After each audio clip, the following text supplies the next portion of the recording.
Hello दोस्तों, मैं आशीष कुमार अपने YouTube channel Bihar GK tricks में आपका स्वागत करता हूं। आज मैं घटनाचक्र के बीपीएससी का पूर्वावलोकन का प्रथम पार्ट लेकर आया हूं, जिसमें हम लोग आज भारतीय इतिहास के प्रथम चैप्टर प्राचीन भारत का इतिहास के विभिन्न प्रश्नों को देखेंगे। यदि आप लोगों ने अब तक हमारा channel Bihar GK tricks subscribe नहीं किया है तो इसे सब्सक्राइब कर लें, साथ ही बेल आइकन को जरूर दबाएं। तो आइए वीडियो को स्टार्ट करते हैं। पहला प्रश्न है, भारत में पशुपालन एवं कृषि के प्राचीनतम साक्ष्य प्राप्त हुए हैं कहाँ से? तो इसका उत्तर है डी, मेहरगढ़ से। भारतीय उपमहाद्वीप में पशुपालन एवं कृषि का प्रारंभिक स्थल मेहरगढ़ को माना जाता है, जो 7000 से 5500 ईस्वी पूर्व के मध्य मानव बसाव का क्षेत्र था। कुछ विद्वान मेहरगढ़ में पशुपालन का काल 8500 ईस्वी पूर्व से मानते हैं। नवीनतम खोजों के आधार पर भारतीय उपमहाद्वीप में प्राचीनतम कृषि साक्ष्य वाला स्थल उत्तर प्रदेश के संत कबीर नगर जिले में स्थित लहुरा देव है। यहाँ से 7000 ईस्वी पूर्व से 9000 ईस्वी पूर्व के मध्य मानव के बसने तथा निश्चित तौर पर 6400 ईस्वी पूर्व के चावल के साक्ष्य प्राप्त हुए हैं। उल्लेखनीय है कि इस नवीनतम खोज के पूर्व भारतीय उपमहाद्वीप का प्राचीनतम कृषि साक्ष्य वाला स्थल मेहरगढ़, जो कि पाकिस्तान के बलूचिस्तान में स्थित, यहाँ से 7000 से 5500 ईस्वी पूर्व के गेहूं के साक्ष्य मिले हैं। इसके साथ ही चावल के साक्ष्य वाला स्थल कोलडिहवा है, जो कि प्रयागराज जिले में बेलन नदी के तट पर स्थित है। यहाँ से 6500 ईस्वी पूर्व के चावल की भूसी के साक्ष्य मिले हैं। अब आइए चलते अगले प्रश्न पर। तो अगला प्रश्न है, निम्नलिखित में से किसको कैल्कोलिथिक युग भी कहा जाता है? तो इसका उत्तर है सी, ताम्र पाषाण युग। ताम्र पाषाण युग को कैल्कोलिथिक युग भी कहा जाता है। जिन संस्कृतियों में तांबे के औजारों के साथ ही पत्थर के बने हुए उपकरणों का प्रचलन मिलता है, उन्हें प्रायः ताम्र पाषाणिक संस्कृतियाँ कहा जाता है। अब आइए चलते अगले प्रश्न पर। तो अगला प्रश्न है, हड़प्पा में मिट्टी के बर्तनों पर सामान्यतः किस रंग का उपयोग हुआ था? तो इसका उत्तर है ए, लाल रंग के। अब आइए चलते हैं आगे, देखते हैं। तो आगे इसका विस्तार है, तो आइए इसके विस्तार को पढ़ते हैं। हड़प्पा निवासी मिट्टी के बर्तनों का व्यापक पैमाने पर निर्माण करते थे। प्रारंभिक हड़प्पा सभ्यता में पैर से चालित चाक का प्रयोग किया जाता था। परिपक्व हड़प्पा के दौर में हाथ से चालित चाकू का प्रयोग किया जाने लगा था। डिजाइन के आधार पर इन बर्तनों की दो श्रेणियां थी, एक तो बिना डिजाइन वाले बर्तन तथा दूसरा चित्रित मृदभांड। मृदभांडों को बनाने वाले मिट्टी में रेत का मिश्रण किया जाता था, जिसको पकाने पर यह हल्के भूरे लाल रंग का रूप ग्रहण कर लेती थी। इन मृदभांडों के ऊपरी हिस्से में लाल रंग की पुताई कर दी जाती थी तथा निचले हिस्से में काले रंग के से विभिन्न प्रकार की चित्रकारी की जाती थी। अब आइए चलते अगले प्रश्न पर। तो अगला प्रश्न है, सिंधु सभ्यता निम्नलिखित में से किस युग में पड़ता है? तो इसका उत्तर है डी, आर्द्र ऐतिहासिक काल। ऐतिहासिक काल का निर्धारण पठनीय लेखन कला के ज्ञान के आधार पर किया जाता है। लेखन कला के ज्ञान से पहले का कालखंड प्रागैतिहासिक कालखंड होता है। भारतीय इतिहास में 2500 बीसी से 6000 बीसी का कालखंड आदि ऐतिहासिक माना गया है। सैंधव सभ्यता आदि ऐतिहासिक काल की सभ्यता है, क्योंकि यहाँ पर लेखन कला का ज्ञान तो है परंतु अभी तक इसे पढ़ा नहीं जा सका है। अगला प्रश्न है, सिंधु घाटी सभ्यता की सबसे महत्वपूर्ण विशेषता क्या है?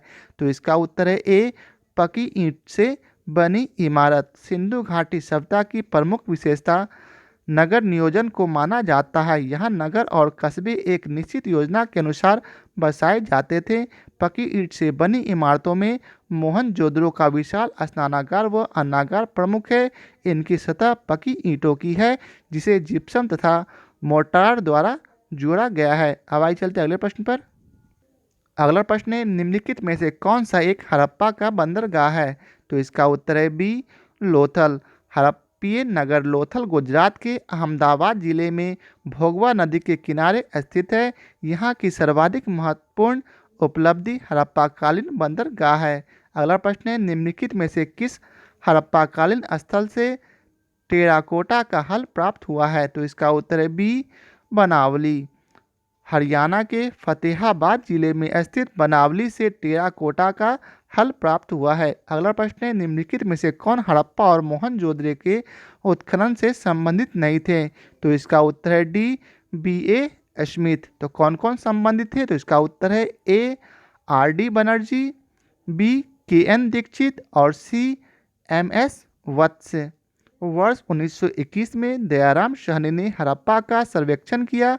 वर्ष 1926 से 27 से वर्ष 1933 से 34 में माधव स्वरूप वत्स हड़प्पा के उत्खनन कार्य से संबंधित रहे। मोहनजोदड़ो की खोज सर्वप्रथम वर्ष 1922 में रखाल दास बनर्जी ने की तथा इसके पुरातात्विक महत्व की ओर ध्यान आकर्षित किया।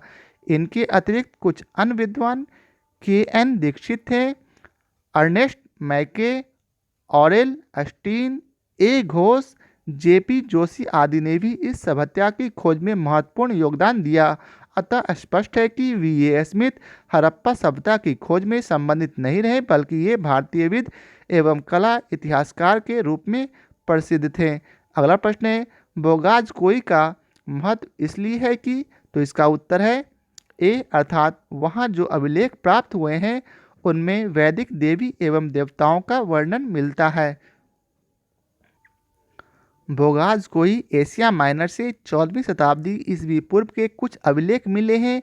इस अभिलेख में ऐसे राजाओं का उल्लेख आया है जिसके नाम आर्यों जैसे थे और जो संधियों के साक्ष्यों तथा रक्षा के लिए इंद्र, मित्र, वरुण एवं नासत देवताओं का आवाहन करते थे। इससे ज्ञात होता है कि वैदिक आर्य ईरान से होकर ही भारत में आए होंगे। अगला प्रश्न है, प्रसिद्ध 10 राजाओं का युद्ध किस नदी के तट पर लड़ा गया? तो ये उसका उत्तर है डी, परुष्णी नदी। 10 राग युद्ध अर्थात 10 राजाओं का युद्ध परुष्णी नदी वर्तमान में रावी के तट पर लड़ा गया, जिसमें भारतों के राजा सुदास ने 10 राजाओं के एक संघ को हराया। इस संघ में आर्यों के प्रमुख जन अनु, दु, यदु, पुरु और तुर्वुशु तथा 5 लघु जनजातियों का समूह सम्मिलित था, जिसके पुरोहित विश्वामित्र थे। अगला प्रश्न है, ऋग्वेद का कौन सा मंडल पूर्णतः सोम को समर्पित है? तो इसका उत्तर है सी, नौवां मंडल। ऋग्वेद में कुल 10 मंडल है। नवम मंडल के सभी 114 मंत्र सोम को समर्पित हैं। सोम आर्यों का मुख्य पेय था जिसे मंजूवंत पर्वत से प्राप्त किया जाता था। ऋग्वेद के 10वें मंडल में चारों वर्णों की उत्पत्ति का उल्लेख है। अगला प्रश्न है, ऋग्वेद संहिता का 9वां मंडल पूर्णतया किसको समर्पित है? तो इसका उत्तर है डी, सोम और इस पेय पर नामाकृत देवता। अगला प्रश्न है, गायत्री मंत्र किस पुस्तक में मिलता है? तो इसका उत्तर है सी, ऋग्वेद में। गायत्री मंत्र ऋग्वेद में उल्लिखित है। इसके रचनाकार विश्वामित्र हैं। यह मंत्र ऋग्वेद के 3य मंडल में वर्णित है। अब आइए चलते अगले प्रश्न पर। अगला प्रश्न है, महावीर स्वामी का जन्म कहाँ हुआ था? तो इसका उत्तर है ए, कुंडल ग्राम में। महावीर स्वामी का जन्म कुंडल ग्राम या कुंडलपुर में वैशाली के निकट लगभग 599 ईस्वी पूर्व में हुआ था।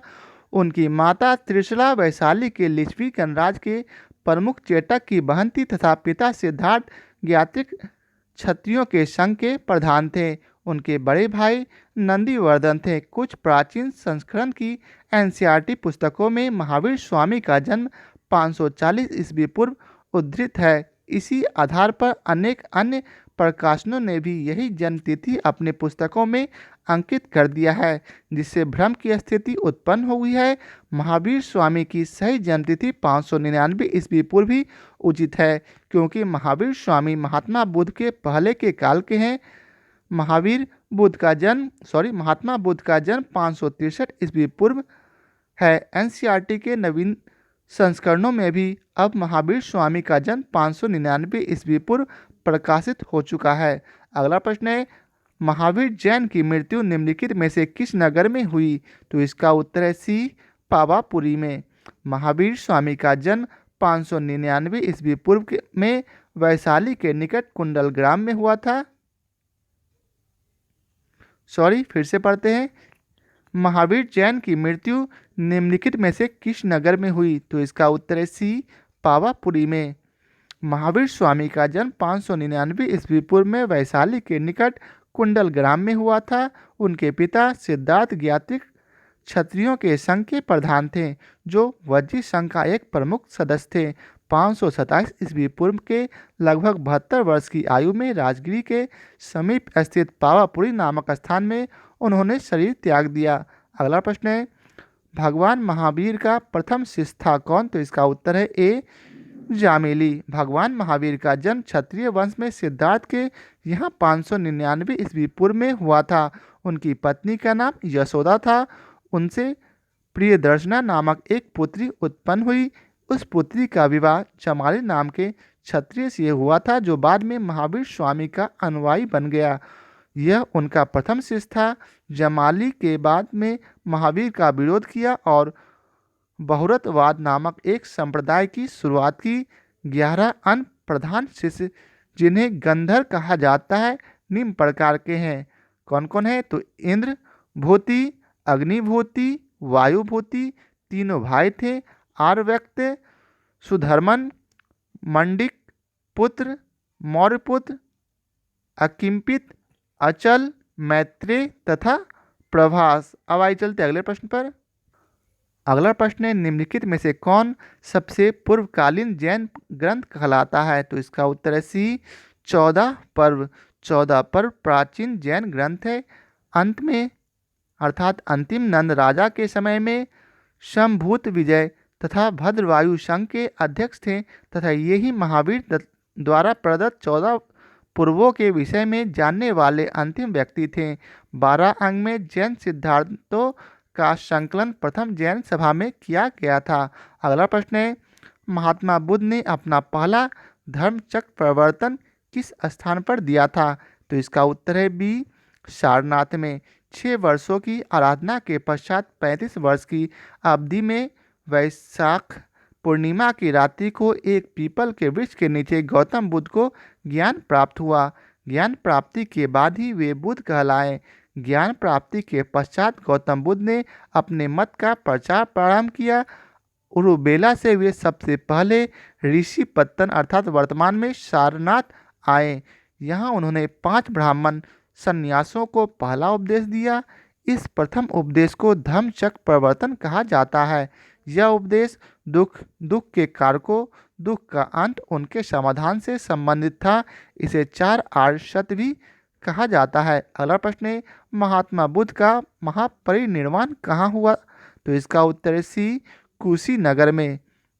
महात्मा बुद्ध ने अपना पहला उपदेश सारनाथ में दिया। उनके पश्चात वे बौद्ध धर्म के प्रचार के लिए कपिलवस्तु, राजगृह, वैशाली तथा कौशल राज गए। सबसे अधिक बौद्ध धर्म का प्रचार कौशल राज में हुआ।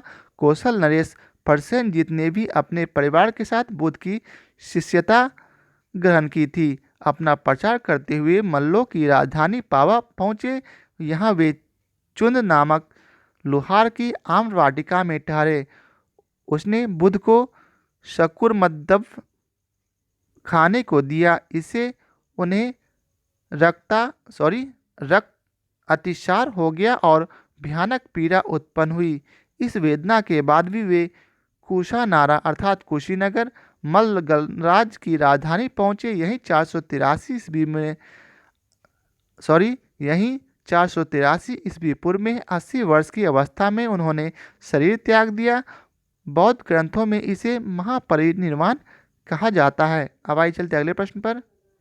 अगला प्रश्न है, त्रिपिटक किसकी धार्मिक पुस्तक है? तो इसका उत्तर है डी बौद्ध की। त्रिपिटक बौद्ध धर्म ग्रंथों में सर्वाधिक महत्वपूर्ण है। बुद्ध की मृत्यु के बाद उनकी शिष्यों को संकलित कर 3 भागों में बांटा गया। शिक्षाओं को संकलित कर 3 भागों में बांटा गया। इन्हीं को त्रिपिटक कहते हैं। ये हैं, पहला है विनय पिटक, जिसमें संघ संबंधित नियम तथा आचार की शिक्षाएं हैं। दूसरा है सूत पिटक, जिसमें महात्मा बुद्ध के वचन है। और तीसरा है अभिधम्म पिटक, जिसमें दार्शनिक सिद्धांत है। अगला प्रश्न है, निम्नलिखित में से कौन सी बात बौद्ध धर्म तथा जैन धर्म में समान नहीं है? तो इसका उत्तर है सी आत्मदमन।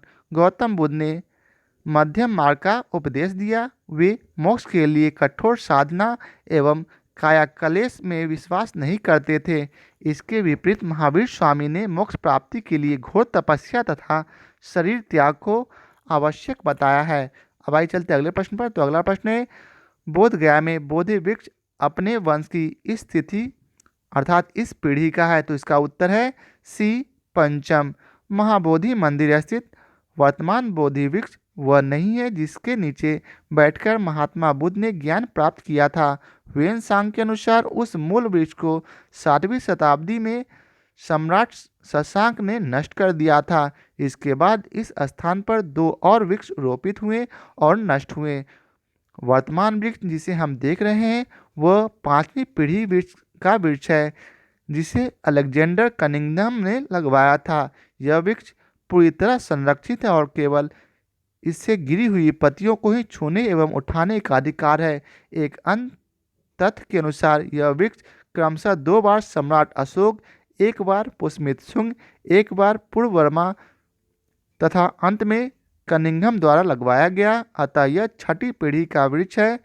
बिहार सरकार के पर्यटन विभाग की वेबसाइट पर इसे 5वीं पीढ़ी का बताया गया है। तथ्यों में विवाद होने के कारण बिहार लोक सेवा आयोग ने इस प्रश्न को मूल्यांकन से बाहर कर दिया था। अब आइए चलते अगले प्रश्न पर।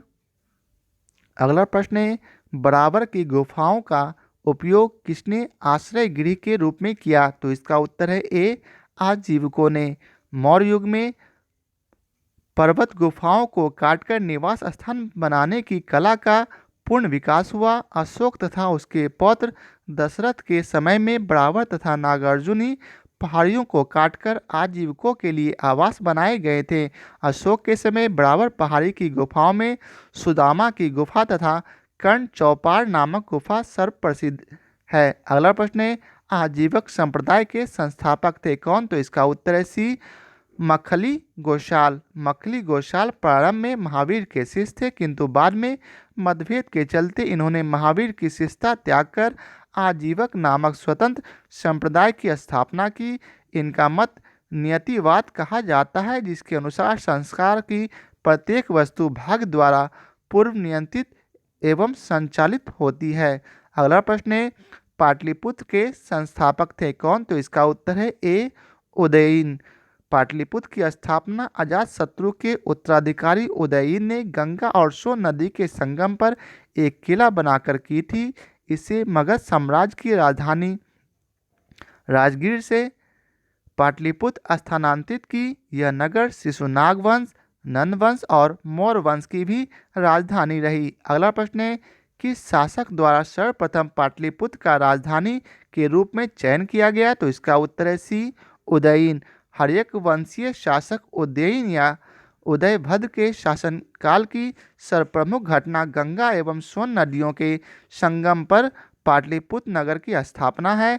उसे राजगीर से इसी नव स्थापित नगर में अपनी राजधानी स्थानांतरित की। अगला प्रश्न है, निम्नलिखित में से किस राजा ने पाटलिपुत्र बसाया था। तो इसका उत्तर है डी उदयन ने। मगध नरेश उदयन के शासनकाल की सर्वप्रमुख घटना गंगा और सोन नदियों के संगम पर पाटलिपुत्र नामक नगर की स्थापना है। उसने राजगीर से इसी स्थान पर अपनी राजधानी स्थानांतरित की। अगला प्रश्न है, विश्व का पहला गणतंत्र वैशाली में किसके द्वारा स्थापित किया गया। तो इसका उत्तर है डी लिच्छवी। वैशाली के लिच्छवियों ने विश्व का पहला गणतंत्र स्थापित किया था। वैशाली बुद्ध काल का सबसे बड़ा तथा शक्तिशाली गणराज्य था। लिच्छवी वज्जी संघ में सर्वप्रमुख थे। अगला प्रश्न है, मगध की प्रारंभिक राजधानी कौन सी थी। तो इसका उत्तर है सी राजगिरी। पुराणों के अनुसार मगध पर शासन करने वाला पहला राजवंश बृहद्रथ वंश था। इस वंश के पहले राजा बृहद्रथ का पुत्र जरासंध था जिसने राजगिरी को अपनी राजधानी बनाया। बौद्ध ग्रंथों के अनुसार मगध का प्रथम प्रतापी शासक बिंबिसार था। यह हर्यक वंश से संबंधित था। इसकी मृत्यु 492 ईस्वी पूर्व में हुई। इसके पश्चात अजातशत्रु मगध का शासक हुआ। अजातशत्रु के पुत्र उदयन ने अपनी राजधानी राजगिरी से पाटलिपुत्र स्थानांतरित की। अगला प्रश्न है, अजातशत्रु के वंश का नाम क्या था। तो इसका उत्तर है बी हर्यक। मगध का शासक अजातशत्रु अपने पिता एवं हर्यक वंश के संस्थापक बिंबिसार की हत्या कर राजगद्दी पर बैठा था। इसकी हत्या भी इसके पुत्र उदयन कौशाम्बी के वत्स राजा उदयन से भिन्न ने कर दी थी। अगला प्रश्न है, सैंड्रोकोटस से चंद्रगुप्त मौर्य की पहचान किसने की? तो इसका उत्तर है ए, विलियम जोन्स। विलियम जोन्स पहले विद्वान थे जिन्होंने सैंड्रोकोटस की पहचान मौर्य शासक चंद्रगुप्त मौर्य से की। एरियन तथा प्लूटार्क ने चंद्रगुप्त मौर्य को एंड्रोकोटस के रूप में वर्णित किया है, जबकि जस्टिन ने सैंड्रोकोटस, जिसे चंद्रगुप्त मौर्य भी कहा जाता है, और सिकंदर महान की भेंट का उल्लेख किया है। अगला प्रश्न है, ब्राह्मणी लिपि को सर्वप्रथम किसने पढ़ा? तो इसका उत्तर है डी, जेम्स प्रिसेप। सर्वप्रथम 1837 ईस्वी में जेम्स प्रिसेप नामक अंग्रेज विद्वान ने अशोक के लेखों अर्थात ब्राह्मणी लिपि का उद्वाचन किया, किंतु उन्होंने लेखों के देवानामप्रिय की पहचान सिंहल के राजा तिस से कर डाली। कालांतर में यह तथ्य प्रकाश में आया कि सिंहली अनुश्रुतियों, दीपवंश तथा महावंश में यह उपाधि अशोक के लिए प्रयुक्त की गई है। अंततः वर्ष 1915 में मॉस्की, जो कि कर्नाटक में है, से प्राप्त लेख में अशोक नाम भी पढ़ लिया गया। अगला प्रश्न है, मेगास्थनीज की पुस्तक का नाम क्या है? तो इसका उत्तर है डी, इंडिका। चंद्रगुप्त मौर्य सिकंदर का समकालीन शासक था। सिकंदर के समकालीन विदेशी लेखक निर्याकस, आनेसिक्रास, अरिस्टोबुलस तथा मेगास्थनीज थे, जिनके विवरण चंद्रगुप्त मौर्य के विषय में सूचनाएं देते थे। विदेशी लेखकों में मेगास्थनीज का नाम सर्वाधिक महत्वपूर्ण था, जिनकी पुस्तक इंडिका मौर्य इतिहास का प्रमुख स्रोत है। अगला प्रश्न है, इंडिका का लेखन अर्थात इंडिका का लेखक कौन था? तो इसका उत्तर है बी, मेगास्थनीज। मेगास्थनीज की पुस्तक इंडिका में पाटलिपुत्र के नगर प्रशासन का वर्णन मिलता है। इसके अनुसार पाटलिपुत्र नगर का प्रशासन 30 सदस्यों की विभिन्न समितियों द्वारा होता था। इसकी कुल 6 समितियां होती थी तथा प्रत्येक समिति में 5 सदस्य होते थे। समिति का कार्य बिक्री कर वसूल करना था। विक्रय कर मूल्य का 10वें भाग के रूप में वसूल किया जाता था। करों की चोरी करने वाले को मृत्युदंड दिया जाता था। अतः विकल्प बी सही उत्तर है। अब आइए चलते अगले प्रश्न पर। अगला प्रश्न है, मेगास्थनीज दूत था? तो इसका उत्तर है ए, सेल्यूकस का। मेगास्थनीज सेल्यूकस निकेटर द्वारा चंद्रगुप्त मौर्य की राजसभा में भेजे गया यूनानी राजदूत था। इसके पूर्व अराकोसिया के क्षत्रप के राज दरबार में सेल्यूकस का राजदूत रह चुका था। मेगास्थनीज ने काफ़ी समय तक मौर्य दरबार में निवास किया। भारत में उसने जो कुछ भी देखा सुना उसे उसने इंडिका नामक अपने ग्रंथ में लिपिबद्ध किया। अगला प्रश्न है, अंतिम मौर्य सम्राट था कौन? तो इसका उत्तर है डी, बृहद्रथ। अंतिम मौर्य शासक बृहद्रथ था। बृहद्रथ की हत्या उसके सेनापति पुष्यमित शुंग के द्वारा 184 ईस्वी पूर्व में की गई। अगला प्रश्न है, किस अभिलेख में रुद्रदामन प्रथम की विभिन्न उपलब्धियां वर्णित है? तो इसका उत्तर है ए, जूनागढ़ में। गुजरात के जूनागढ़ से रुद्रदामन का एक अभिलेख प्राप्त हुआ है। यह जिस शिला पर उत्कीर्ण है उसी पर अशोक के 14 प्रज्ञापनों की एक प्रति तथा स्कंदगुप्त के 2 लेख भी खुदे हुए हैं। यह विशुद्ध संस्कृत भाषा तथा ब्राह्मी लिपि में लिखा गया है। इसमें रुद्रदामन की वंशावली, विजयों, शासन, व्यक्तित्व आदि पर सुंदर प्रकाश डाला गया है। यह अभिलेख अब तक प्राप्त संस्कृत अभिलेखों में सर्वाधिक प्राचीन है। अब आइए चलते अगले प्रश्न पर। अगला प्रश्न है, निम्नलिखित राजाओं में से किसका जैन धर्म के प्रति भारी झुकाव था? तो इसका उत्तर है सी, खारवेल। कलिंग का चेदी वंशीय शासक खारवेल प्राचीन भारतीय इतिहास के महानतम सम्राटों में से एक था। उड़ीसा प्रांत के भुवनेश्वर से 3 मील की दूरी पर स्थित उदयगिरी पहाड़ी की हाथी गुम्फा से उसका एक बिना तिथि का अभिलेख प्राप्त हुआ है।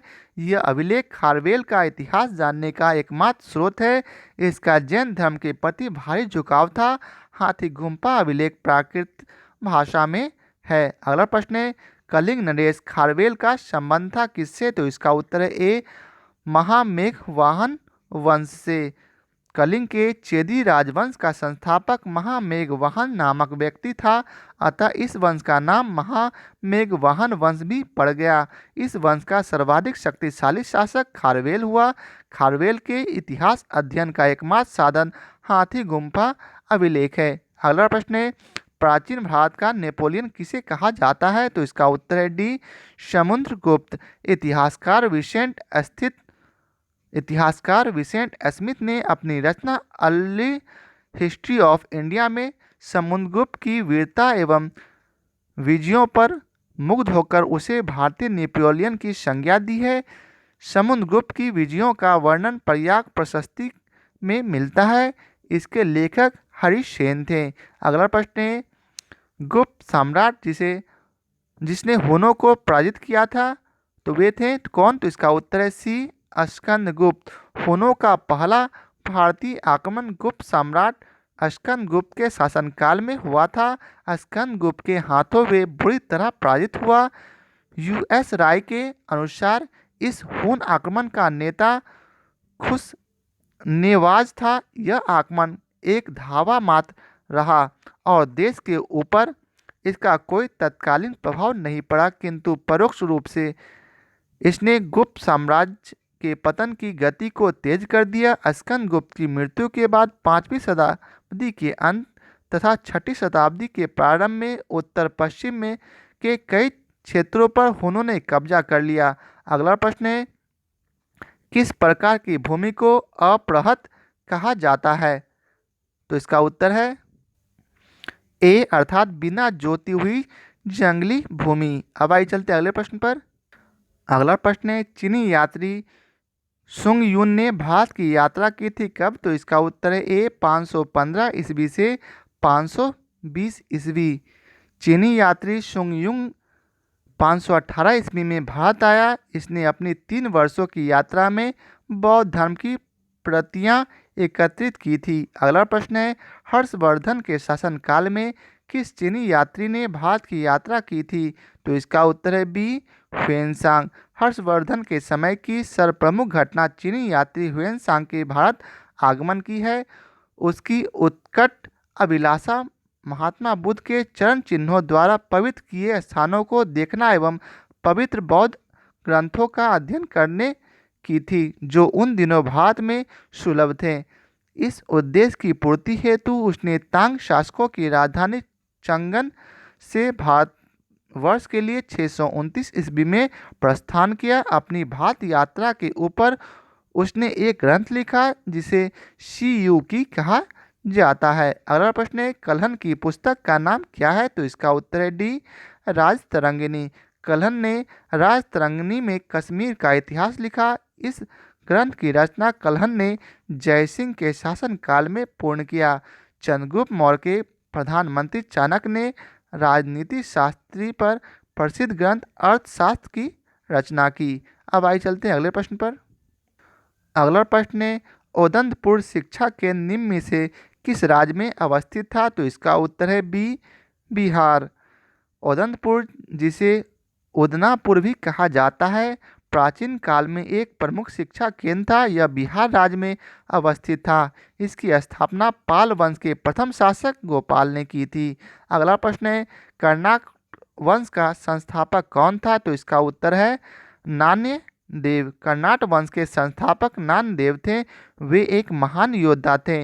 नान्यदेव ने कर्नाट की राजधानी सिमरोवगढ़ को बनाया। कर्नाट वंश का शासनकाल मिथिला का स्वर्णयुग कहलाता है। अगला प्रश्न है, कर्नाट वंश का अंतिम शासक कौन था? तो इसका उत्तर है ए हरि सिंह। कर्नाट वंश के अंतिम शासक हरि सिंह देव थे। ये कला और साहित्य के महान संरक्षक थे। इन्होंने पंजी व्यवस्था की शुरुआत की थी। अगला प्रश्न है, किस काल में अछूत की अवधारणा स्पष्ट रूप से उद्धृत हुई थी? तो इसका उत्तर है डी धर्मशास्त्र के समय में। धर्मशास्त्रों के समय में 4 वर्णों अर्थात ब्राह्मण, क्षत्रिय, वैश्य एवं शूद्र के अतिरिक्त समाज में अन्य अनेक जातियां यथा अम्बष्ट, उग्र, निषाद, मागध, वैदेहक, रथकार आदि का आविर्भाव अनुलोम एवं प्रतिलोम विवाहों के फलस्वरूप हो गया। पाणिनि ने दो प्रकार के शूद्रों का उल्लेख किया है, नरवसित एवं अनिर्वसित। इसमें पहले प्रकार के शूद्र ही अस्पृश्य माने जाते थे। अब आइए चलते अगले प्रश्न पर। अगला प्रश्न है, कनिष्क के शासनकाल में बौद्ध सभा किस नगर में आयोजित की गई थी? तो इसका उत्तर है सी, कश्मीर। बौद्ध धर्म की चौथी और अंतिम संगीति सभा कुषाण शासक कनिष्क के राजकाल में कश्मीर के कुंडल वन में हुई। इसकी अध्यक्षता वसुमित्र ने की थी। अश्वघोष इसके उपाध्यक्ष थे। यहाँ बौद्ध ग्रंथों के कठिन अंशों पर सम्यक विचार किया गया और प्रत्येक पिटक पर भाष्य लिखे गए। कनिष्क ने इन्हें ताम्रपत्रों पर खुदवाकर एक स्तूप में रखवा दिया।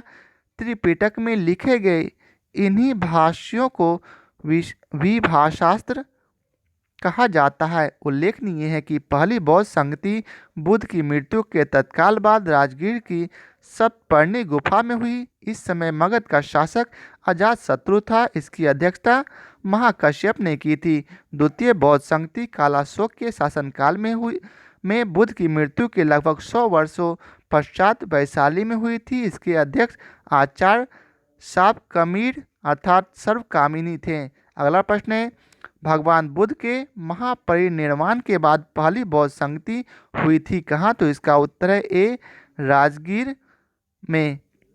अगला प्रश्न है, बुद्ध के जीवन की 4 महत्वपूर्ण घटनाओं और उनसे संबंध 4 स्थानों का नीचे उल्लेख है। यह 2 स्तंभ 1 और 2 में अंकित है। आपको इनका सुमेल करना है। तो इसका उत्तर है सी, अर्थात जन्म कहाँ हुआ? तो इसका उत्तर है लुम्बिनी में, ज्ञान प्राप्ति बोध गया में, प्रथम प्रवचन सारनाथ में और निधन कहाँ हुआ? तो कुशीनगर में। तो इसका उत्तर है सी। महात्मा बुद्ध का जन्म 563 ईस्वी पूर्व में कपिल वस्तु के समीप लुम्बिनी वन में हुआ था। बोध गया में वैशाख पूर्णिमा की रात को उन्हें ज्ञान प्राप्त हुआ। काशी के ऋषि पत्तन अर्थात सारनाथ में उन्होंने प्रथम उपदेश धर्मचक्र प्रवर्तन दिया एवं कुशीनगर में उनका निधन हुआ, जिसे बौद्ध साहित्य में महापरिनिर्वाण कहा गया है। अब आइए चलते अगले प्रश्न पर। अगला प्रश्न है, बोध गया में महाबोधि मंदिर बनाया गया जहाँ? तो इसका उत्तर है बी, गौतम बुद्ध को ज्ञान प्राप्त हुआ। बोध गया में 6 वर्ष की साधना के पश्चात 35 वर्ष की आयु में महात्मा बुद्ध को वैशाख पूर्णिमा की रात को एक पीपल के वृक्ष के नीचे ज्ञान प्राप्त हुआ। इस स्थल पर मंदिर का निर्माण सम्राट अशोक ने 3री शताब्दी BC में प्रारंभ किया, परंतु इसका वर्तमान स्वरूप 5वीं-6ठी शताब्दी में निर्मित हुआ। यह मंदिर पूरी तरह ईंटों से निर्मित है। वर्ष 2002 में यूनेस्को द्वारा यह विश्व धरोहर स्थल बना। अगला प्रश्न है, गौतम बुद्ध को एक देवता का स्थान किस राजा के युग में प्राप्त हुआ? तो इसका उत्तर है बी, कनिष्क। कनिष्क के शासनकाल में संपन्न चतुर्थ बौद्ध संगति में बौद्ध धर्म हीनयान एवं महायान नामक 2 अस्पष्ट एवं स्वतंत्र संप्रदायों में विभक्त हो गया। महायान शाखा में बुद्ध को देवता माना गया तथा उसकी पूजा की जाने लगी। इसी के साथ अनेक बोधिसत्वों की भी पूजा प्रारंभ हुई। अगला प्रश्न है, ईसा पूर्व 6ठी सदी में विश्व की प्रथम गणतंत्रात्मक व्यवस्था कहाँ थी? तो इसका उत्तर है ए, वैशाली में। ईसा पूर्व 6ठी सदी में विश्व की प्रथम गणतंत्रात्मक व्यवस्था वैशाली में थी। वस्तुतः 6ठी सदी में जहाँ महाजनपदों में राजतंत्रात्मक शासन व्यवस्था थी, वहीं वज्जी तथा मल्ल नामक 2 राज्यों में गणतंत्रात्मक शासन व्यवस्था प्रचलित थी। वज्जी 8 राज्यों का एक संघ था, जिसमें वैशाली के लिच्छवी सर्वाधिक शक्तिशाली थे। अगला प्रश्न है, मुगल चित्रकला किसके नेतृत्व में अपने शीर्ष बिंदु पर थी? तो इसका उत्तर है ए, जहांगीर के। मुगल चित्रकला जहांगीर के काल में अपने शीर्ष पर पहुंच गई थी। जहांगीर चित्रकला का बड़ा कुशल पारखी था। मुगल शैली में मनुष्यों का चित्र बनाते समय एक ही चित्र में विभिन्न चित्रकारों द्वारा मुख, शरीर तथा पैरों को चित्रित करने का रिवाज था। अब आइए चलते अगले प्रश्न पर। अगला प्रश्न है 16 महाजनपदों की सूची उपलब्ध है, तो इसका उत्तर है बी अंगुत्तर निकाय में। बौद्ध ग्रंथ अंगुत्तर निकाय में षोडश महाजनपदों की सूची उपलब्ध है। इन्हें 16 महाजनपद कहा गया है। यह है पहला अंग, दूसरा मगध, तीसरा काशी, चौथा कौशल, पांचवा वज्जी, छठा मल्ल, सातवां चेदी, आठवां वत्स, नौवां कुरु, दसवां पांचाल, 11वां मत्स्य, 12वां सुरसेन, 13वां अश्मक, 14वां अवंती, 15वां गांधार एवं 16वां कंबोज है। इन सभी महाजनपदों में एकमात्र महाजनपद अस्मक दक्षिण भारत में स्थित था। इन वशव सूत्र में केवल 12 राज्यों के ही नाम मिलते हैं। जैन ग्रंथ भगवती सूत्र में भी षोडश महाजनपदों की सूची मिलती है, किंतु वहाँ नाम कुछ भिन्न प्रकार से हैं। अगला प्रश्न है नालंदा विश्वविद्यालय के स्थापना का युग है, तो इसका उत्तर है सी गुप्त युग।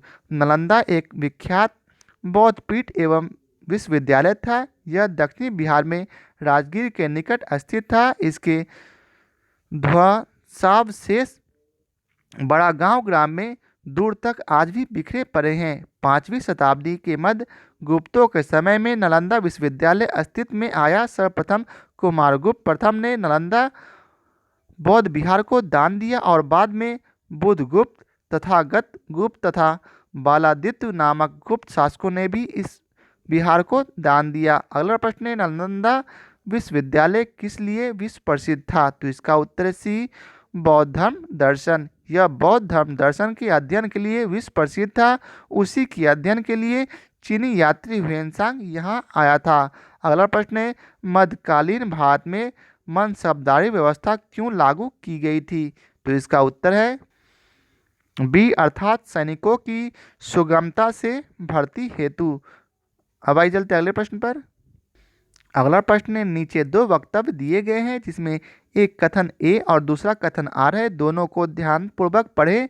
कथन ए में दिया गया है 12वीं शताब्दी के अंत तक नालंदा महाविहार का पतन हो गया, और कारण आर है महाविहार को राजकीय प्रश्रय मिलना बंद हो गया था। तो इसका सही उत्तर है बी अर्थात दोनों ए और आर सही है, परंतु आर ए की सही व्याख्या नहीं करता। नालंदा में एक विख्यात बौद्ध पीठ एवं विश्वविद्यालय था। यह दक्षिण बिहार में राजगीर वर्तमान में राजगृह के निकट स्थित था। 5वीं सदी के मध्य गुप्तों के समय में नालंदा स्थित विश्वविद्यालय अस्तित्व में आया। 12वीं सदी के अंत तक मुस्लिम आक्रमण के फलस्वरूप महाविहार का पतन हो गया। बंगाल के पाल शासकों द्वारा विक्रमशिला विश्वविद्यालय को संरक्षण देने के फलस्वरूप नालंदा का महत्व घटने लगा। अगला प्रश्न है प्रथम मगध साम्राज्य का उत्कर्ष किस शताब्दी में हुआ था, तो इसका उत्तर है बी ईस्वी पूर्व 6वीं शताब्दी। प्रथम मगध साम्राज्य की महत्ता का वास्तविक संस्थापक राजा बिंबिसार था। अगला प्रश्न है मगध की राजधानी कौन सी थी, तो इसका उत्तर है ये स्टार मार्क्स है, तो इसका उत्तर जानते हैं। दिए गए विकल्प में दो विकल्प ए और सी सही है, अर्थात पाटलिपुत्र और वैशाली दोनों मगध की राजधानी रही थी। मगध की आरंभिक राजधानी गिरिब्रिज थी। बाद में उदयन ने पाटलिपुत्र को राजधानी बनाया, जो गुप्त काल तक मगध की राजधानी बनी रही। मगध साम्राज्य पर शासन करने वाले प्रथम राजवंश के विषय में बौद्ध ग्रंथों एवं पुराणों में अलग अलग विवरण मिलता है। पुराणों के अनुसार मगध पर शासन करने वाला पहला राजवंश बृहदत्त वंश था। इस वंश का पहला राजा जरासंध था, जिसने गिरिब्रिज को अपनी राजधानी बनाया। अगला प्रश्न है नंद वंश के पश्चात मगध पर किस राजवंश ने शासन किया, तो इसका उत्तर है ए मौर्य वंश ने। नंद वंश की स्थापना शिशुनाग वंश का अंत करके की गई थी। नंद वंश में कुल 9 राजा हुए। पहला उग्रसेन, जिसे पुराणों में महापद्म कहा गया। दूसरा पंडुक, तीसरा पंडुगति, चौथा भूतपाल, पांचवा राष्ट्रपाल, छठा गोविशानक, सातवां दशसिद्धक, आठवां कैवर्त तथा नौवां धनानंद। नंद वंश में जनता से बलपूर्वक धन वसूलने, छोटी छोटी वस्तुओं पर भारी कर लगाने के कारण जनता शासकों के विरुद्ध हो गई। चारों ओर घृणा एवं असंतोष का वातावरण व्याप्त हो गया। इसी का लाभ उठाकर चंद्रगुप्त मौर्य एवं चाणक्य ने धनानंद की हत्या कर नंद वंश का अंत कर दिया। अतः स्पष्ट है कि विकल्प ए उत्तर है। अगला प्रश्न है, जिसके ग्रंथ में चंद्रगुप्त मौर्य का विशिष्ट रूप से वर्णन हुआ है वह है, तो इसका उत्तर है सी, विशाखदत्त। विशाखदत्त कृत मुद्रा राक्षस के चंद्रगुप्त मौर्य के विषय में विस्तृत सूचना प्राप्त होती है। इस ग्रंथ में चंद्रगुप्त को नंदराज का पुत्र माना गया है। मुद्रा राक्षस में चंद्रगुप्त को वृषल तथा कुलहीन भी कहा गया है। 18वीं शताब्दी ईस्वी में धुंडी राज ने मुद्रा राक्षस पर टीका लिखा। मुद्रा राक्षस के अतिरिक्त विशाखदत्त के नाम से दो अन्य रचनाओं का भी उल्लेख प्राप्त होता है। पहला है देवी चंद्रगुप्तम तथा दूसरा है अभिसारिका वंचितक या अभिसारिका बंधितक। अब आइए चलते अगले प्रश्न पर। अगला प्रश्न है, निम्नलिखित में से मगध का कौन सा राजा सिकंदर महान के समकालीन था, तो इसका उत्तर है बी, धनानंद। महापद्मनंद के उत्तराधिकारियों की संख्या पुराणों तथा बौद्ध ग्रंथों में 8 मिलती है। इस वंश का अंतिम शासक धनानंद था जो सिकंदर का समकालीन था। उसे यूनानी लेखक ने अप्रमिज कहा है।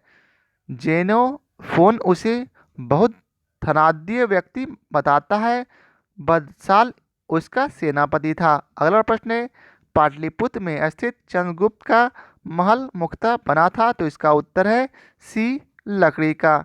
बिहार में पटना के समीप बुलंदी बाग एवं कुम्हार में की गई खुदाई से मौर्य काल के लकड़ी के विशाल भवनों के अवशेष प्राप्त में आए हैं। इन्हें प्रकाश में लाने का श्रेय स्पूनर महोदय को है। बुलंदी बाग से नगर के परकोटे के अवशेष तथा कुम्हार से राजप्रसाद के अवशेष प्राप्त हुए हैं। अगला प्रश्न है, अष्टप्रधान का गठन किसने किया था, तो इसका उत्तर है डी, शिवाजी। शिवाजी ने राज्य के प्रशासन के लिए केंद्रीय स्तर पर अष्टप्रधान की व्यवस्था की थी, जिसके अंतर्गत 8 मंत्रियों को नियुक्त किया गया था। इसमें पेशवा, आमात्य, मंत्री सचिव, सुमंत, सेनापति, पंडित राव एवं न्यायाधीश शामिल थे। ये शिवाजी के राज प्रशासन में आधुनिक काल के सविवों की भांति कार्य करते थे। इनका कार्य राजा को परामर्श देना मात्र था। इसे किसी भी अर्थ में मंत्रिमंडल नहीं कहा जा सकता। प्रत्येक मंत्री राजा के प्रति उत्तरदायी था। अगला प्रश्न है, निम्नलिखित में से किस मौर्य राजा ने दक्कन की विजय प्राप्त की थी, तो इसका उत्तर है बी, चंद्रगुप्त। मौर्य साम्राज्य के संस्थापक चंद्रगुप्त मौर्य ने दक्षिण भारत की विजय प्राप्त की थी। इस संदर्भ में अशोक के अभिलेखों, जैन एवं तमिल साक्ष्यों से जानकारी प्राप्त होती है। दक्षिण भारत के अनेक स्थलों में अशोक के अभिलेख प्राप्त हुए हैं, किंतु अशोक ने एकमात्र कलिंग विजय ही की थी। अतः ऐसी स्थिति में दक्षिण में विजय का श्रेय हमें चंद्रगुप्त मौर्य को ही देना पड़ेगा, क्योंकि बिंदुसार की विजय अत्यंत संदिग्ध है एवं इतिहास में उसे एक विजेता के रूप में स्मरण नहीं किया जाता। जैन एवं तमिल साक्ष्य भी चंद्रगुप्त मौर्य की दक्षिण विजय की पुष्टि करते हैं। अगला प्रश्न है, अभिलेख जिससे यह प्रमाणित होता है कि चंद्रगुप्त का प्रभाव पश्चिम भारत पर था है, तो इसका उत्तर है सी, रुद्रदामन का जूनागढ़ अभिलेख। रुद्रदामन के जूनागढ़ अभिलेख से यह ज्ञात होता है कि चंद्रगुप्त मौर्य के सौराष्ट्र स्थित प्रांतीय शासक पुष्पगुप्त ने वहां सुदर्शन झील बनवाई थी और बाद में अशोक के यूनानी गवर्नर सुशास्प ने यह जलाशय के साथ बहुत सी नहरें बनवाई। इस प्रांत को अनार तथा सौराष्ट्र कहा गया है। इसे पश्चिम भारत पर चंद्रगुप्त के आधिपत्य का प्रमाण मिलता है। अगला प्रश्न है, निम्नलिखित में से कौन सा क्षेत्र अशोक के साम्राज्य में सम्मिलित नहीं था, तो इसका उत्तर है सी, श्रीलंका। श्रीलंका अशोक के साम्राज्य में सम्मिलित नहीं था। द्वितीय शिलालेख से स्पष्ट होता है कि भारत में अशोक का अधिकार चोल, पांड्य, सतीपुत्र, केरलपुत्र एवं ताम्रपनी, जो कि श्रीलंका को छोड़कर सवित था। क्योंकि इन राज्यों को प्रयत्न या सीमावर्ती राज्य कहा गया है। अगला प्रश्न है, अशोक के शासनकाल में बौद्ध सभा किस नगर में आयोजित की गई थी? तो इसका उत्तर है बी, पाटलिपुत्र में।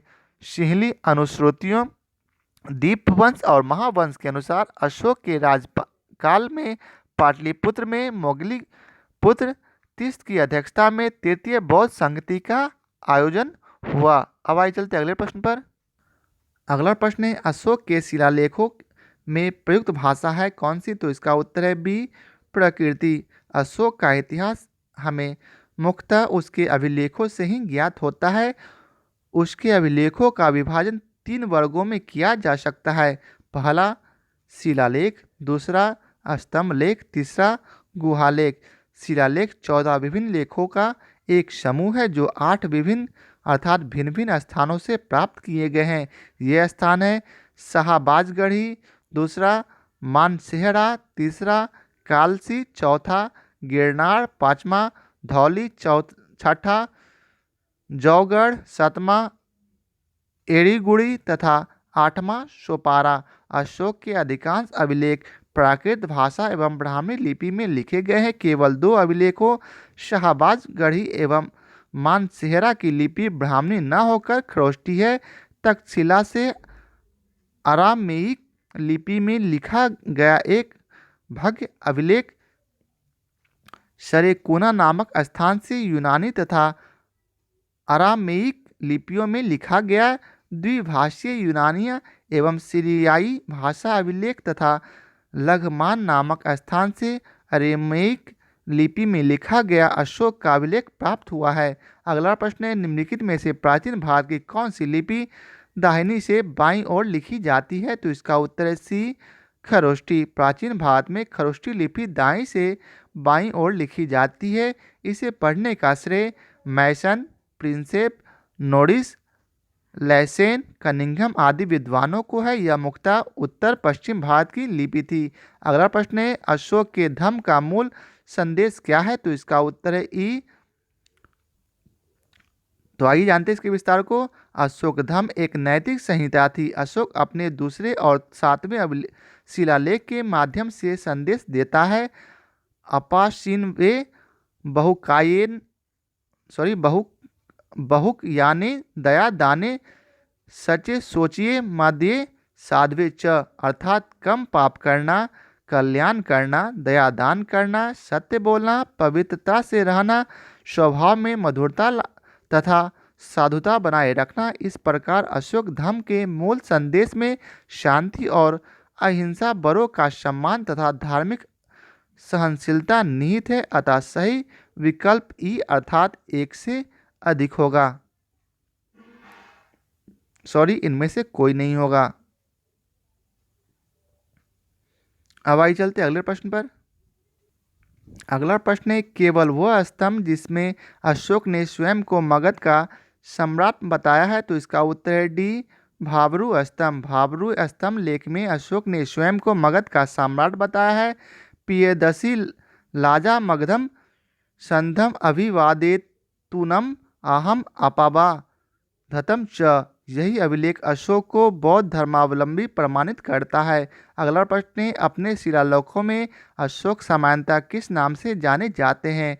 तो इसका उत्तर है बी, प्रियदर्शी। अशोक के अभिलेखों में सर्वत्र उसे देवानाम प्रियदर्शी, देवताओं का प्रिय अथवा देखने में सुंदर बराबर देवनाम प्रियदर्शी तथा राजा आदि की उपाधियों से संबोधित किया गया है। पुराणों में उसे अशोक वर्धन कहा गया है। अगला प्रश्न है, कौटिल्य के अर्थशास्त्र में किस पहलू पर प्रकाश डाला गया है? तो इसका उत्तर है बी, राजनीतिक नीतियाँ। कौटिल्य के अर्थशास्त्र द्वारा चंद्रगुप्त मौर्य के शासनकाल की बहुत सी बातों का ज्ञान प्राप्त होता है। यह वस्तुतः ऐतिहासिक ग्रंथ नहीं है अपितु राजनीति शास्त्र का एक अद्वितीय ग्रंथ है। इसकी तुलना मैकियावेली के प्रिंसेप से की जाती है। अगला प्रश्न है, कौटिल्य की पुस्तक अर्थशास्त्र किस विषय पर आधारित है? तो इसका उत्तर है ई, कौटिल्य द्वारा मौर्य काल में रचित अर्थशास्त्र शासन के सिद्धांतों और अभ्यास की पुस्तक है। इसमें राज्य के लिए मंडल सिद्धांत है जो विदेश नीति की व्याख्या करता है। इसके अलावा इसमें सप्तांग सिद्धांत, राजा, अमात्य, जनपद, दुर्ग, कोष, दंड एवं मित की सर्वप्रथम व्याख्या मिलती है। अर्थशास्त्र में तत्कालीन प्रशासन एवं कृषि, शिल्प एवं व्यापार व्यवस्था की भी विस्तृत जानकारी प्राप्त होती है। अब आइए चलते हैं अगले प्रश्न पर। अगला प्रश्न है, मेगास्थनीज ने भारतीय समाज को कितनी श्रेणियों में विभाजित किया है? तो इसका उत्तर है डी 7। मेगास्थनीज ने अपनी पुस्तक इंडिका में भारतीय समाज को 7 श्रेणियों में विभाजित किया है। पहला दार्शनिक, दूसरा कृषक, तीसरा पशुपालक, चौथा कारीगर, पांचवा योद्धा, छठा निरीक्षक एवं सातवां सभासद। मेगास्थनीज भारतीय समाज में दास प्रथा के प्रचलित होने का उल्लेख नहीं करता है। मौर्य काल में कोई भी व्यक्ति न तो अपनी जाति से बाहर विवाह कर सकता था और न ही उससे भिन्न पेशा ही अपना सकता था। अगला प्रश्न है, मौर्य साम्राज्य का 7 वर्गों में विभाजन का विशेष रूप से उल्लेख किया गया है। तो इसका उत्तर है डी, अर्थात मेगास्थनीज की पुस्तक इंडिका में। अगला प्रश्न है, पेरिप्लस ऑफ द इरिथियन सी किसने लिखी? तो इसका उत्तर है ई, पेरिप्लस ऑफ द इरिथियन सी एक ग्रीको रोमन पेरिप्लस है। यह रोमन मिस्र के बंदरगाहों से नेविगेशन और व्यापार के अवसरों का वर्णन करता है। इसे लगभग 60 ईस्वी में अलेक्जेंड्रिया के एक अनाम नाविक ने लिखा। इसने भारत से आयात तथा निर्यात की जाने वाली वस्तुओं का भी उल्लेख किया है। अगला प्रश्न है, वह स्रोत जिसमें पाटलिपुत्र के प्रशासन का वर्णन उपलब्ध है? तो वह है सी, अर्थात इंडिका। पाटलिपुत्र नगर का प्रशासन मेगास्थनीज की इंडिका में प्राप्त होता है। मेगास्थनीज ने पाटलिपुत्र के नगर परिषद की 5-5 सदस्यों वाली 6 समितियों का उल्लेख किया है। वह नगर के पदाधिकारियों को एस्टिनोमी कहता है। अब आइए चलते अगले प्रश्न पर। अगला प्रश्न है, गुप्त युग में भूमि राजस्व की दर क्या थी? तो इसका उत्तर है बी, उपज का 6ठा भाग। गुप्त काल में जो लोग राजकीय भूमि पर कृषि करते थे उन्हें अपनी उपज का 1 भाग राजा को कर के रूप में देना पड़ता था, जो षष्ठांश होता था। गुप्त अभिलेखों में भूमि कर को उदग्र तथा भाग कर कहा गया है। अगला प्रश्न है, भागवत संप्रदाय के विकास में किसकी देन अत्यधिक थी? तो इसका उत्तर है डी, गुप्त की। भागवत अथवा वैष्णव धर्म का चरमोत्कर्ष गुप्त राजाओं के शासनकाल में हुआ। गुप्त नरेश वैष्णव मतानुयायी थे तथा उन्होंने इसे अपना राजधर्म बताया था। अधिकांश शासक परम भागवत की उपाधि धारण करते थे। विष्णु का वाहन गरुड़ गुप्तों का राजचिन्ह था। अगला प्रश्न है, इनमें से किसने पहली बार यह व्याख्या की थी कि पृथ्वी के अपनी धुरी पर घूमने का कारण प्रतिदिन सूर्योदय एवं सूर्यास्त होता है? तो इसका उत्तर है ए, आर्यभट्ट। आर्यभट्ट प्रथम व्यक्ति थे जिन्होंने यह व्याख्या की थी कि पृथ्वी के अपनी धुरी पर घूमने का कारण ही प्रतिदिन सूर्योदय एवं सूर्यास्त होता है। अगला प्रश्न है, इनमें से कौन गुप्त काल में औषधि के क्षेत्र में अपने कार्य के लिए जाने जाते हैं? तो इसका उत्तर है ई, सुश्रुत को शल्यक्रिया का जनक कहा जाता है। यह काशी के रहने वाले थे। इनका काल लगभग 600 ईस्वी पूर्व माना जाता है। शौनक ऋग्वेदकालीन ऋषि थे। शूद्रक गुप्तकालीन नाटककार थे।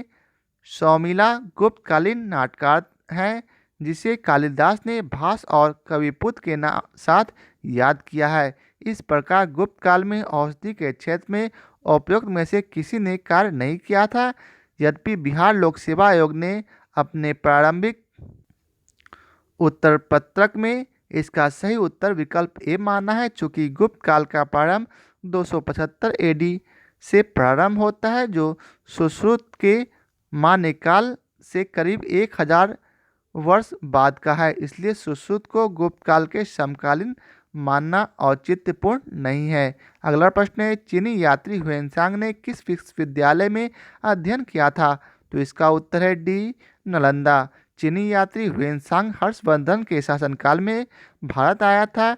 637 ईस्वी में ह्वेनसांग नालंदा विश्वविद्यालय गया। इस समय यहाँ के कुलपति आचार्य शिलभद्र थे।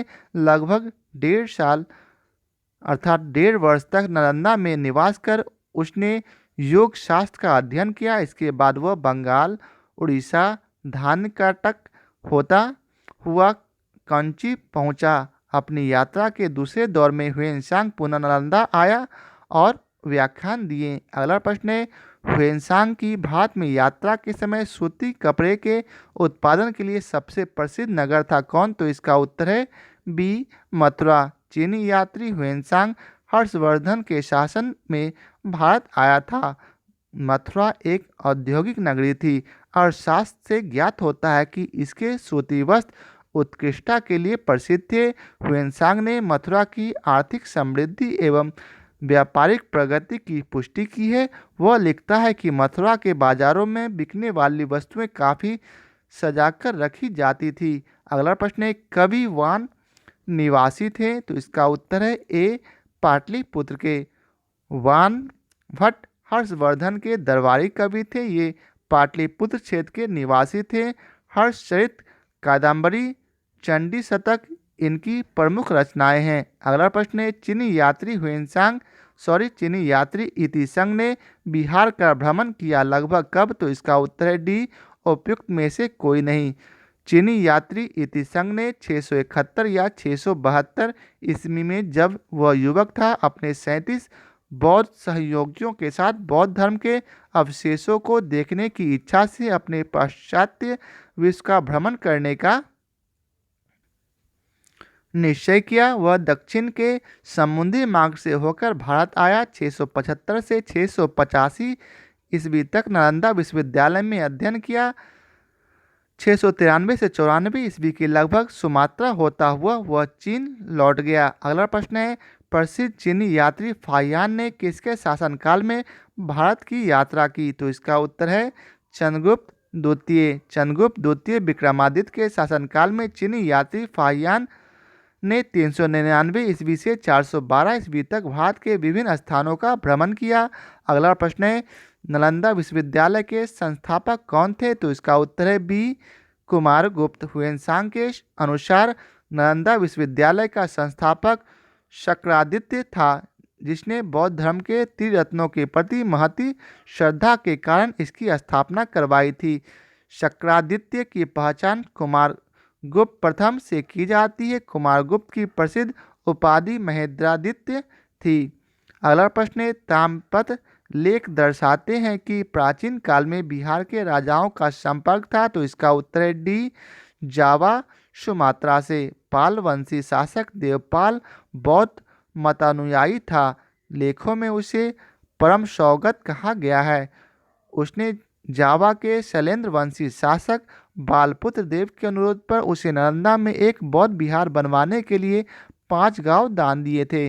अगला प्रश्न है, स्वर्ण भूमि का वह राजा कौन था जिसने नालंदा में एक बौद्ध विहार की स्थापना की तथा उसके रख रखाव हेतु अपने दूत द्वारा देवपाल से 5 गांव दान में देने के लिए प्रार्थना की? तो इसका उत्तर है सी, बालपुत्र देव। अब आइए चलते हैं, इसके विस्तार को देखते हैं। स्वर्ण भूमि के शासक बालपुत्र देव ने नालंदा में एक बौद्ध विहार की स्थापना की तथा उसके रख रखाव हेतु अपने दूत द्वारा देवपाल से 5 गांव देने के लिए प्रार्थना की। अगला प्रश्न है, नालंदा विश्वविद्यालय के विनाश के कारण थे? तो इसका उत्तर है ए, मुसलमान। नालंदा विश्वविद्यालय बख्तियार खिलजी के अधीन तुर्क मुस्लिम आक्रमणकारियों द्वारा नष्ट किया गया था। यह भारत में बौद्ध मत के पतन के लिए अंतिम प्रहार के रूप में देखा जाता है। अगला प्रश्न है, खजुराहो मंदिर स्थापत्य के निर्माण में सहयोगी थे? तो इसका उत्तर है ए, चंडेल। खजुराहो के मंदिर चंडेल राजाओं के समय 950 से 1050 ईस्वी के बीच बनाए गए। यहाँ के मंदिरों में कंदरिया महादेव का मंदिर सर्वोत्तम है। खजुराहो मध्य प्रदेश के छतरपुर जिले में स्थित है। अगला प्रश्न है, विक्रमशिला शिक्षा केंद्र के संस्थापक का नाम है? तो इसका उत्तर है बी, धर्मपाल। विक्रमशिला का विश्वविद्यालय बिहार के भागलपुर जिले में स्थित था। इसकी स्थापना पाल वंश के धर्मपाल ने की थी। दीपांकर श्रीज्ञान जो उपाध्याय अतीश के नाम से प्रसिद्ध थे, यहाँ के सर्वाधिक प्रसिद्ध विद्वान थे। ये तिब्बत भी गए थे। अगला प्रश्न है, निम्नलिखित राजवंशों में से किसका उल्लेख संगम साहित्य में नहीं हुआ है? तो इसका उत्तर है ए कदम।